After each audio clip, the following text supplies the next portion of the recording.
Students, आज हम discuss करेंगे टोसिस। टोसिस का दूसरा नाम क्या होता है? ब्लेफरोटोसिस।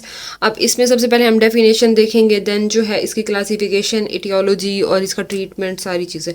ठीक है, अब टोसिस क्या होता है? सबसे पहले हम इसको डिफाइन अगर करें तो ये होती है अब normal drooping of eyelid, upper eyelid. ठीक है, अब normal drooping of upper eyelid is called ptosis. अब अपर आईलिड की टोसिस को हमने कहा, अपर आईलिड की ड्रूपिंग को हमने कहा टोसिस। अब इसका दूसरा नाम क्या हो सकता है? इसकी दूसरी डेफिनेशन अगर हम करें तो abnormal low position of upper eyelid. अच्छा, उसके बाद हम इसको क्लासीफाई अगर हम करें तो सबसे पहले जो है क्लासिफिकेशन में क्या क्या चीज़ें आती हैं, तो क्लासिफिकेशन में जो है अगर हम इसकी देखें तो कंजेनिटल टोसिस होता है हमारे पास सबसे पहले। उसके बाद जो है एक्वायर्ड टोसिस होता है। अब एक्वायर्ड टोसिस की बेटा फिर फर्दर टाइप्स हैं, जिसमें सबसे पहली जो टाइप है इसकी क्या, न्यूरोजेनिक टोसिस। उसके बाद दूसरी जो है वो मायोजेनिक, मतलब मसल रिलेटेड टोसिस। दैन तीसरी जो है वो है एपोन्यूरोटिक टोसिस। ठीक है, ये भी बहुत ज़्यादा इंपॉर्टेंट है। और उसके बाद जो चौथी है वो है मैकेनिकल टोसिस। ये चारों आपने बहुत अच्छे से याद रखनी है। कौन सी क्लासिफिकेशन पढ़ी हमने? कंजेनिटल और एक्वायर्ड में हमने फर्दर चार पढ़ी, मैकेनिकल हो गई, न्यूरोजेनिक हो गई, मायोजेनिक हो गई और एपोन्यूरोटिक के चार टाइप्स हैं।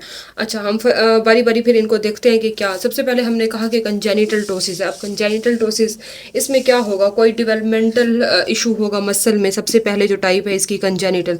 अब इसमें क्या होगा कि कोई जो है मेल डेवलपमेंटल इशू हो सकता है मसल में, कि कंजेनिटली कोई मसल में मसला हो या उसकी नर्व सप्लाई में मसला हो, तो उस तरह से हो सकता है। अब सिंपल कंजेनिटल टोसिस होती है, उसमें क्या होता है, वो यूनिलेटरल भी हो सकती है और बाईलेटरल भी हो सकती है। उसमें जो है ना हमारे पास जो आईलिड है जैसे, ठीक है, आईलिड आईलिड के जो क्रीज होती है ना, उसमें जो है ना ये क्रीज, आईलिड के ऊपर वाली क्रीज, ये अब्सेंट होती है, मिड लाइन क्रीज जिसे हम कहते हैं। तो ये जो है ना अब्सेंट होती है इसमें। और इसके में जो क्या होता है, जो लिवेटर फंक्शन होता है, जो लिवेटर पाल्पिब्रल सुपीरियरस मसल जो है, उसका जो है फंक्शन वो भी बहुत ज़्यादा जो है रिड्यूस हुआ वो होता है। तो स्किन आईलिड क्रीज अब्सेंट होती है और दूसरा क्या हमने कहा, लिवेटर का जो फंक्शन है वो अब्सेंट होता है। तो ये इस तरह से। उसके बाद जो है ना, अगर हम डायग्राम में भी दिखाऊँ मैं आपको, तो आप गौर से देखें तो ये डायग्राम, तो इसमें क्या है उसने जो दिखाई हुई है कि drooping of upper eyelid with absent eyelid crease. अब ये सिंपल कंजेनिटल टोसिस है, इसमें क्या जो आईलिड की क्रीज है वो अब्सेंट है। नॉर्मली जो हमारी आईलिड की क्रीज इसने ये नॉर्मल दिखाई हुई है और ये जो है अब नॉर्मल। उसके बाद अगर हम दूसरी टाइप पढ़ें तो है मार्कस गंजा विंकिंग टोसिस। अगर आप इसको देखें तो इसमें क्या होता है, इसमें जो है ना हमारे पास जो ट्राइजेमिनल नर्व होती है वो अपनी एक ब्रांच दे रही होती है, मैंडिबुलर ब्रांच। ठीक है, तो उसमें क्या होता है, जो हमारे मैंडिबुलर ब्रांच जो है वो मसल ऑफ मेस्टिकेशंस को सप्लाई कर रही होती है। तो ये उसकी इसमें जो है ना उसमें मसला आ जाता है।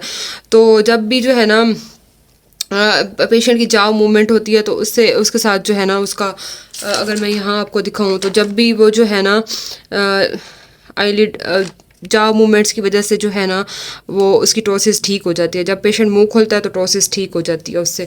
तो ये 5% होती है ऑल कंजेनिटल टोसिस का। उसके अलावा जो है अगर हम अपनी फर्दर टाइप्स देखें तो हमने कहा कि न्यूरोजेनिक टोसिस भी है। न्यूरोजेनिक टोसिस में क्या होगा, जाहिर सी बात है कि कोई ना कोई जो है नर्व सप्लाई में मसला आएगा न्यूरोजेनिक टोसिस में।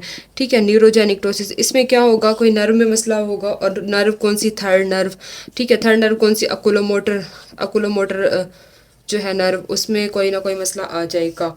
अच्छा, उससे क्या होगा, जो ये सप्लाई करी होती है लिवेटर मसल को, और उसमें कोई ना कोई इशू होगा। देन जो है उसके बाद जो है हमारी एक और कंडीशन आती है जिसमें हम कहते हैं, उसको कहते हैं ब्लेफरोफाइमोसिस सिंड्रोम। इसमें जो है बेटा उसमें भी बहुत ज़्यादा पेशेंट में टोसिस होना शुरू हो जाती है। अगर मैं आपको इसकी डायग्राम दिखाऊं तो ये जो डायग्राम है ये इसको कहते हैं ब्लेफरोफाइमोसिस। इसमें जो है ना बहुत ज़्यादा सीवियर किस्म की टोसिस हुई हुई है और ये भी जो है उसी की टाइप है। ये इसमें आ जाती है हमारे पास सिंपल कंजेनिटल टोसिस या मार्कस गंजा विंकिंग टोसिस, और तीसरी जो थी ब्लेफरोफाइमोसिस सिंड्रोम। उसके बाद न्यूरोजेनिक में हमने पढ़ा, न्यूरोजेनिक में हमने थर्ड नर्व पाल्सी पढ़ी। अच्छा, उसके बाद जो है ना मायोजेनिक टोसिस। मायोजेनिक टोसिस में क्या होता है, कोई मसल में मसला आ जाता है, जो मसल से न्यूरोमस्कुलर जो जंक्शन होता है। मायोजेनिक टोसिस की जो एग्जांपल है उसमें जो है वह है हमारे पास मायस्थीनिया ग्रेविस। अब ये जो है इसमें भी जो है हमारे कोई मसल्स में मसला आ रहा होता है। अच्छा, उसके बाद जो है मायोटोनिक डिस्ट्रोफी हो सकती है, अकुलर थायरोपैथी हो सकती है, या अच्छा उसके बाद हमने पढ़ा था, ये तो सेकंड, उसके बाद हमने पढ़ा था कि एपोन्यूरोटिक भी हो सकता है। अब एपोन्यूरोटिक अगर हम देखें तो उसमें क्या होगा, उसमें जो है ना स्ट्रेचिंग हो जाती है या डिसइंसर्शन हो जाती है लिवेटर एपोन्यूरोसिस की। उसमें मतलब नेम से ज़ाहिर हो रहा है एपोन्यूरोटिक में जो लिवेटर का जो एपोन्यूरोसिस है ना वो बहुत ज़्यादा इफेक्ट हो रहा होता है। अच्छा, उसमें जो है फिर फर्दर ये टोसिस इफेक्ट हो रहा था। देन जो है हमने नेक्स्ट अगर अपनी टाइप देखें तो मैकेनिकल टोसिस थी। अब मैकेनिकल टोसिस में क्या होता है, मैकेनिकल टोसिस में अगर इंक्रीज्ड वेट हो रहा है अपर आईलिड का, मतलब उसमें कोई कंडीशन हुई या कोई सिस्ट वगैरह या कुछ इस तरह से, तो या ट्यूमर हो गई कोई, तो उससे भी जो है ना वो टोसिस होना शुरू हो जाएगा। तो मैकेनिकल टोसिस में कोई ट्यूमर या कोई सिस्ट हुई तो उससे जो है ना टोसिस होना शुरू होगी। एपोन्यूराटिक में लिवेटर मसल का जो एपोन्यूरासिस है वो इफेक्ट हो रहा था। मायोजेनिक टोसिस में मायस्थीनिया ग्रेविस या कोई मसल वो इफेक्ट हो रहा था। ठीक है, तो ये सारी जो है ना इसकी टाइप्स हो गई। उसके बाद अगर हम इसके क्लिनिकल फीचर्स देखें तो पेशेंट किस तरह से हमारे पास टोसिस का जो है वो प्रेजेंट करता है। तो अगर क्लिनिकल फीचर्स में सबसे पहला हम देखें तो इसमें जो है पेशेंट को है एम्ब्लोपिया होता है। एम्ब्लोपिया क्लिनिकल फीचर्स में सबसे पहला जो फीचर है वो एम्ब्लायोपिया है। एम्ब्लायोपिया, अच्छा इसमें जो है एम्ब्लायोपिया से भी हो सकता है। दूसरा जो है स्क्विंट, ठीक है, ये भी एसोसिएटेड हो सकता है टोसिस के साथ। दूसरा जो है abnormal head posture, abnormal head posture ये भी अफेक्ट कर रहा होता है टोसिस को। अच्छा, उसके बाद जो है ना रिंकलिंग हो जाती है स्किन और फोरहेड, तो ये भी बहुत ज़्यादा इफेक्ट कर रही होती है। मतलब कॉस्मेटिक डिसफिगरमेंट होती है तो पेशेंट जो है ना वो कॉस्मेटिकली थोड़ा डिसफिगर होता है। तो अच्छा, उसके बाद हम इन्वेस्टिगेशंस अगर हम करवाएं तो क्या होता है, इन्वेस्टिगेशंस में जो है बहुत ज़्यादा इंपॉर्टेंट है। इसमें दो टेस्ट होते हैं। एक जो है टेंसिलॉन टेस्ट उसको कहते हैं। सबसे पहला जो टेस्ट है उसको जो है वो टेंसिलॉन टेस्ट, ये बहुत ज़्यादा इफेक्टिव होता है। अच्छा, इसको हम कैसे परफॉर्म करते हैं, ये जो है ना तब हम करते हैं जब हम पेशेंट में जो है ना मायस्थीनिया ग्रेविस हम सस्पेक्ट कर ले। तो टोसिस जो है इम्प्रूव हो जाती है जब हम आईवी इंजेक्शन लगाते हैं एंड्रोफोनियम क्लोराइड का। ठीक है, या टेंसिलॉन टेंसिलॉन का इंजेक्शन या एंड्रोफोनियम एंड्रोफोनियम क्लोराइड। ठीक है, एंड्रोफोनियम क्लोराइड ये जो हम आईवी इंजेक्शन लगाते हैं ना तो हमारे पास टोसिस जो है वो इम्प्रूव हो जाती है, ये टेंसिलॉन टेस्ट। दूसरा जो है उसको कहते हैं आइस टेस्ट। इसमें क्या होता है, आइस टेस्ट ये भी मायस्थीनिया में अप्लाई करते हैं हम। इसमें जो है ना जब हम पेशेंट की जो आईलिड है तो उस पर जब आइस वगैरह लगाते हैं तो उससे भी जो है ना टोसिस एकदम से इम्प्रूव हो जाती है। तो टेंसिलॉन टेस्ट और आइस टेस्ट ये बहुत ज़्यादा इंपॉर्टेंट टेस्ट है। उसके बाद तीसरा टेस्ट होता है फिनाइलेफ्रीन टेस्ट। एफ्रीन टेस्ट ये भी आपने माइंड में रखना है, ये भी इफेक्टिव होता है। ये किस में इफेक्टिव होता है, हॉर्नर सिंड्रोम वाले पेशेंट में। हर्नर सिंड्रोम के पेशेंट में जो है ना फिनाइल एफ्रीन टेस्ट हम करते हैं। अच्छा, उसके बाद जो है ना अगर हम ट्रीटमेंट देखें तो ट्रीटमेंट जो है वो भी डिफरेंट तरह का हो सकता है। मेडिकल हो सकता है, सर्जिकल हो सकता है। अगर मेडिकल हम देखें तो मेडिकल में कोई इतना ख़ास इम्प्रूवमेंट नहीं आती, सर्जिकल ज़्यादा इफेक्टिव होता है। सर्जिकल में जो है ना वो डिपेंड करता है कि किस तरह कितना डिग्री का टोसिस है और किस तरह से हमने उसको ट्रीट करना है। अगर तो है यूनिलेटरल टोसिस, ठीक है, अगर तो है यूनिलेटरल टोसिस तो उसमें हम क्या करते हैं, तो हम यूनिलेटरल और बाईलेटरल केसेस वगैरह में तो हम मेजरमेंट लेते हैं टोसिस की और देन जो है ना हम उसके मुताबिक ऑपरेशन करते हैं। अच्छा, टोसिस के फिर ग्रेड्स बताए हुए हैं। टोसिस ग्रेड, इसको हम ग्रेड टोसिस को जो है ना वो ग्रेड कैसे करते हैं। जो माइल्ड ग्रेड टोसिस होती है ना वो जो होती है उसमें जो है 1.2 जो है मिलीमीटर, ये माइल्ड उसका है, ये कवर कर रहा होता है अपर पार्ट ऑफ प्यूपिल को, अपर पार्ट ऑफ प्यूपिल, ये माइल्ड टोसिस है। अच्छा, उसके बाद जो है मॉडरेट जो है वो 3 मिलीमीटर तक जो है वो मॉडरेट होती है। देन जो है अगर सीवियर की बात करें तो हम 4 मिलीमीटर पे जो है वो सीवियर टोसिस होती है पेशेंट में, और ये जो है ना तो पूरा जो है वो पूरा प्यूपिलरी एरिया जो है वो कवर कर रही होती है। अच्छा, उसके बाद हम देखते हैं कि असेसमेंट ऑफ लिवेटर मसल हम किस तरह से करते हैं। हम जो है ना जो लिवेटर मसल है ना उसका फंक्शन असेस करते हैं। लिवेटर मसल ओके जी, लिबेटर मसल का जो है ना हम फंक्शन असेसमेंट करते हैं, तो उससे भी जो है ना हम टोसिस को जो है वो ट्रीट कर सकते हैं। तो सबसे पहले वो कहते हैं जो नॉर्मल फंक्शन होता है ना, जिसपे जो है लिबेटर मसल नॉर्मली फंक्शन करता है, तो वो 15 से 18 मिलीमीटर होता है, इसमें जो है वो नॉर्मल होता है। देन अगर हम गुड की बात करें तो 9 या उससे ज़्यादा भी हो सकता है, ठीक है। अगर हम फेयर की बात करें तो फेयर में जो है 5 to 8 mm होता है।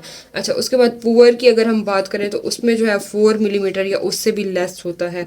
तो ये जो ग्रेड्स, ये जो फंक्शंस आएंगे, इससे भी हम असेस कर सकते हैं। अगर तो 15 to 18 है तो नॉर्मल है, अगर 9 या उससे ज़्यादा है तो गुड है, देन 5 से 8 है तो फेयर है, और पुअर में ये।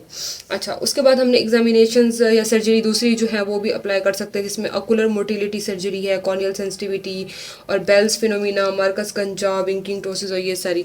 अच्छा, उसके बाद जो है ना टाइप्स ऑफ सर्जिकल प्रोसीजर हम कौन कौन से अप्लाई करते हैं, तो इसके आपको नाम आने चाहिए। सबसे पहली जो इंपॉर्टेंट सर्जरी है उसमें हम जो करते हैं उसको कहते हैं पेसिनेला पेसिनेला सेरेब्रेट ऑपरेशन, ठीक है।